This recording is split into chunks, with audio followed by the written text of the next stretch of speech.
Morning, स्वागत है sir आपका शो पर। सबसे पहले सर पूछना चाहेंगे, आईपीओ है जो कि लास्ट ईयर आना था और पोस्टपोन हुआ है, और यहाँ से आईपीओ साइज जो है वो भी यहाँ से थोड़ा एक कम किया गया है अर्लियर जो था उससे। तो कैसे आप ये देख रहे हैं, क्योंकि फ्रेश इश्यू की अगर बात करें, इश्यू फ्रंट पर 750 करोड़ के सामने 602 करोड़ पर है, इसके ऊपर सर आप क्या कहना चाहेंगे? पहले तो धन्यवाद मुझे यहाँ बुलाने के लिए और अपने श्रोताओं से बात करने के लिए। हमारी इंडस्ट्री आज की डेट में एक बहुत ही स्ट्रॉन्ग माइक्रो टेलविंड से बेनिफिट कर रही है। आपने सबने देखा होगा कि ट्रैवल में बहुत ही स्ट्रॉन्ग रिबाउंड हुआ है पिछले 1 डेढ़ साल के अंदर, कंज्यूमर ट्रैवल में और बिजनेस ट्रैवल दोनों में। हमने जो आईपीओ का साइज है पहले मार्केट कंडीशंस मद्देनजर रखते हुए देखा था 750 करोड़ का प्राइमरी, उसको अब रिवाइज करके 602 करोड़ किया गया है। पर ओएफएस मिला के टोटल इश्यू साइज जो है वो 775 करोड़ के करीब है। हमें हमारे हिसाब से जिस तरह से कंपनी ने प्रोग्रेस करी है पिछले 12 महीने के अंदर, हमारी प्रॉफिटेबिलिटी भी काफ़ी इम्प्रूव हुई है। उसकी वजह से हमें लगता है कि ये कैपिटल लेवल हमारे लिए सफिशिएंट है और हमें इससे ज़्यादा कैपिटल रेज़ करने की अभी ज़रूरत नहीं है, क्योंकि इंडस्ट्री में और कंपनी के पीछे काफ़ी स्ट्रॉन्ग ऑपरेटिंग परफॉर्मेंस और ओवरऑल टेलविंड है। जी, डेफिनेटली। सर कुछ फाइनेंशियल फ्रंट पर अगर बात करें, ऑपरेटिंग रेवेन्यू ग्रोथ जो है over financial year 21-23 is lower than peers. अगर कुछ और कंपनियों की बात करें तो एमएमटी और इजी ट्रिप, तो कैसे इसको आप एक्सप्लेन करना चाहेंगे?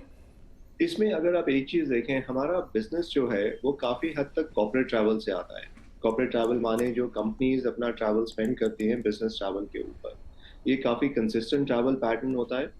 पर कोविड के दौरान क्योंकि ऑफिसेज़ बंद थे काफ़ी पीरियड के लिए, हमने ये भी देखा कि कॉर्पोरेट ट्रैवल में काफ़ी कमी आई। पर अगर आप अभी आप 6-8 महीने से देखें और ऑलमोस्ट अब 1 साल से देखें, कॉर्पोरेट ट्रैवल में बहुत ही स्ट्रॉन्ग रिकवरी हुई है। इनफैक्ट अगर आप मार्च के क्वार्टर के हमारे नंबर्स देखेंगे, राइट, इंडस्ट्री के अगेंस्ट, हम लोग काफ़ी हद तक मार्केट से तेज़ ग्रो हमने किया है। मैं आपको अगर कुछ नंबर बताऊं, आप देखेंगे डोमेस्टिक एयर में और ओवरऑल मार्केट बढ़ी करीबन 4.6%। हमारे एक कंपैरेटर बढ़े करीबन 10%, दूसरे कंपैरेटर फ्लैट रहे, हम लोग बढ़े 31%। सो हम मार्केट से कहीं हद से तेज अब ग्रो कर रहे हैं, क्योंकि कॉर्पोरेट ट्रैवल में पिछले 6-8 महीने में बहुत ही स्ट्रॉन्ग रिकवरी हुई है। वही एक रीजन है कि 2022 में हमारी रिकवरी थोड़ी स्लो थी, क्योंकि 2022 में ऑफिसेज ज्यादातर बंद थे और कुछ कंपनीज हाइब्रिड वर्किंग पे चल रहे थे। जैसे ही वो खत्म हुआ है, जैसे ही लोग वापस नॉर्मल एनवायरनमेंट में आए हैं, हमारी ग्रोथ रेट एकदम से बढ़ गई है। जी। साथ ही ध्रुव सर, नेक्स्ट बात करेंगे ऑपरेटिंग रेवेन्यू के फ्रंट पर, जो कि है 380 करोड़ और ग्रोस बुकिंग्स ऑफ 6,800 करोड़। उसको आप कैसे देख रहे हैं और क्या टारगेट यहाँ से सेट किया हुआ है? आगे की बात करने की बजाय अगर मैं आपको अपनी हिस्टोरिकल परफॉर्मेंस बताऊं, राइट, अगर आप 2016 से 2020 तक हमें देखेंगे, मार्केट ग्रो कर रही थी अप्रॉक्सीमेटली 10% के करीब, हम ग्रो कर रहे थे 24 से 25% की रेंज। सो हमने हिस्टोरिकली ये डेमोन्स्ट्रेट किया है बहुत सालों तक कि हम मार्केट से कहीं ज़्यादा तेज रेट पे ग्रो कर सकते हैं। अभी आगे जाते टाइम भी एक्सपेक्टेशन है कि मार्केट जो है वो 8 से 10% के करीब ग्रो करेगी। और अगर आप हमारी हिस्ट्री देखें तो आप यही देखेंगे कि हमारी ग्रोथ रेट मार्केट से हमेशा कहीं ज़्यादा रही। ओके। नेक्स्ट, अगर प्रॉफिट और एडजस्टेड मार्जिन्स के फ्रंट पर दो चीज़ मैं यहाँ से क्लब करना चाहूँगी। For financial year 23 is a profit of 7 to 8 crore, but पहले जो था कंपनी वॉज लॉस मेकिंग। इसके ऊपर क्या कहेंगे, आगे चलकर भी क्या एक प्रॉफिटेबल रहेंगे, और आउटलुक कैसा एडजस्टेड मार्जिन्स के फ्रंट पर आप देना चाहेंगे? श्योर, अगर आप हमारी ऑपरेटिंग प्रॉफिटेबिलिटी देखें, हम 2020 से at an operating level profitable रहे। 2020 में भी करीब 30 करोड़ का इबिटा था। 2021 में ऑब्वियसली कोविड के दौरान कंपनी को थोड़ा नुकसान हुआ, एट एन ऑपरेटिंग लेवल करीबन 5 करोड़ का नुकसान हुआ। बट वहां से हमारी रिकवरी काफी स्ट्रांग रही है, 5 से 30 करोड़ प्लस पिछले साल, और इस साल 23 करोड़, सॉरी 67 करोड़ का हमारा इबिटा रहा है, एडजस्टेड इबिटा रहा है। इसको अगर आप कंपेयर करें ऑपरेटिंग मार्जिन्स के साथ, तो 2020 में आप देखेंगे हमारी EBITDA मार्जिन जो थी वो करीबन 5% थी। 2023 में वो मार्जिन बढ़ के ऑलमोस्ट डबल होके 10+% हो गई।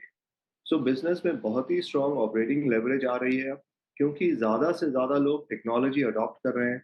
बड़ी बड़ी कंपनियां अपने बिजनेस प्रोसेसेस ऑटोमेट करने की कोशिश कर रही हैं, और वहाँ हम मार्केट लीडर हैं, हम इंडस्ट्री लीडर हैं, और उसकी वजह से हमारे बिजनेस के पीछे बहुत ही स्ट्रॉन्ग टेलविंड है अभी। इसको मद्देनजर रखते हुए हमारी एक्सपेक्टेशन यही है कि एबिटा मार्जिन जो हैं वो कंटिन्यू टू एक्सपैंड होंगी, और अगले 3 साल के अंदर आप काफ़ी स्ट्रॉन्ग वहाँ देखना चाहेंगे growth in terms of EBITDA margins. जो जहाँ तक पैट की बात है, आपने सवाल पूछा कि 2022 तक हम लोग पैट पे नेगेटिव थे। हमारी काफ़ी इन्वेस्टमेंट बन गई है इसके अंदर, उसको टेक्नोलॉजी प्लेटफॉर्म को बनाने के अंदर। वो टेक्नोलॉजी प्लेटफॉर्म की जो डिप्रिसिएशन है वो धीरे धीरे कम होती जा रही है, और अगले साल तक काफ़ी और कम हो जाएगी। दूसरी चीज़, इंटरेस्ट कॉस्ट, क्योंकि अब हमारी बैलेंस शीट स्ट्रांग होगी आईपीओ के बाद, इंटरेस्ट कॉस्ट में भी काफ़ी कमी आएगी। इन दोनों फैक्टर्स से ही हमारा पैट अगले साल काफ़ी सिग्निफिकेंटली इम्प्रूव होना चाहिए। जी, डेफिनेटली। नेक्स्ट बात करेंगे सर एयर टिकटिंग रेवेन्यू के फ्रंट पर, जो कि काफ़ी कंपनी की डिपेंडेंसी है इसके ऊपर, बट इट्स कमिंग डाउन। तो appropriate mix between air ticket plus hotels and packages and other services कैसे आप बताना चाहेंगे? आज की डेट में अगर आप देखें तो अप्रॉक्सीमेटली 70% हमारा रेवेन्यू जो है वो एयर टिकटिंग से आता है, करीबन 22% होटल से, और 8% दूसरी सर्विसेज से। अगर आप एयर टिकटिंग इंडस्ट्री को देखें, डोमेस्टिक एयर ट्रैवल इंडस्ट्री को देखें, तो आज की डेट में इंडस्ट्री जो है 10 से 12% के लिए ग्रो कर रही है। एक्सपेक्टेशन यही है कि इंडस्ट्री की ग्रोथ रेट काफ़ी स्ट्रॉन्ग रहेगी। आपने सबने देखा होगा कि आज की डेट में करीबन 700 एयरक्राफ्ट हैं जो इंडिया में ऑपरेट करते हैं, और उससे करीबन दुगना नंबर है जो नए orders Indigo, air India, Akasa ने सबने मिलकर डाले हैं। तो ये इससे आप अंदाज़ा लगा सकते हैं कि अगले 10 साल तक डोमेस्टिक एविएशन जो है काफ़ी स्ट्रॉन्ग रेट पे ग्रो करती रहेगी। उसके वजह से, क्योंकि इंडस्ट्री इतना स्ट्रॉन्ग ग्रो कर रही है और हम मार्केट लीडर हैं, मार्केट लीडर्स में से एक हैं, हमें ये लगता है कि हमारी ग्रोथ ऑब्वियसली काफ़ी स्ट्रॉन्ग रहेगी on the back of this.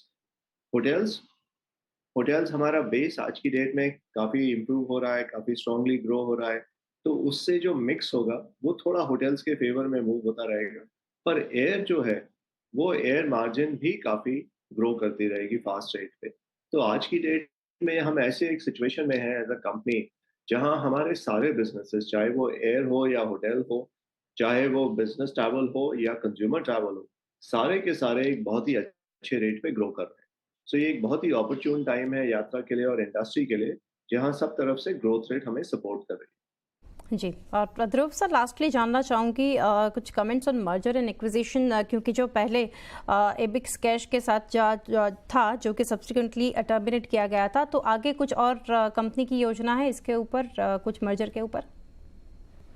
हम आगे जाने के लिए मर्जर्स के बारे में बात नहीं कर सकते स्पेसिफिकली, बट अगर आप आईपीओ प्रोसीड्स में देखें तो हमने एक हिस्सा ईयरमार्क किया है आईपीओ प्रोसीड्स के अंदर मर्जर और एक्विजिशन के लिए। यहाँ हमने हिस्टोरिकली कुछ एक्विजिशंस करी हैं, एंड इन एक्विजिशंस को हमने काफी सक्सेसफुली अपने बिजनेस के अंदर इंटीग्रेट किया है। आगे जाते हुए भी हम उसमें मद्देनजर रख के अपॉर्चुनिटीज देखते रहेंगे जहां एमएनए की होगी, और उनको अपने टेक्नोलॉजी सोल्यूशन के साथ जो कंपनीज हम अक्वायर कर रहे हैं उनकी ऑपरेटिंग मार्जिन इंप्रूव करते जाएंगे। तो ये एक्विजिशन जो होंगी ये हमारी प्रॉफिटेबिलिटी के लिए काफी अक्रीटिव होंगी। जी, डेफिनेटली ध्रुव सर, काफ़ी डिटेल्स आपने हमारे साथ शेयर की है यहाँ से व्यूअर्स के लिए। Thank you so much and best wishes. IPO के साथ ज़्यादा से ज़्यादा लोग जुड़े। Thank you again. Thank you, धन्यवाद।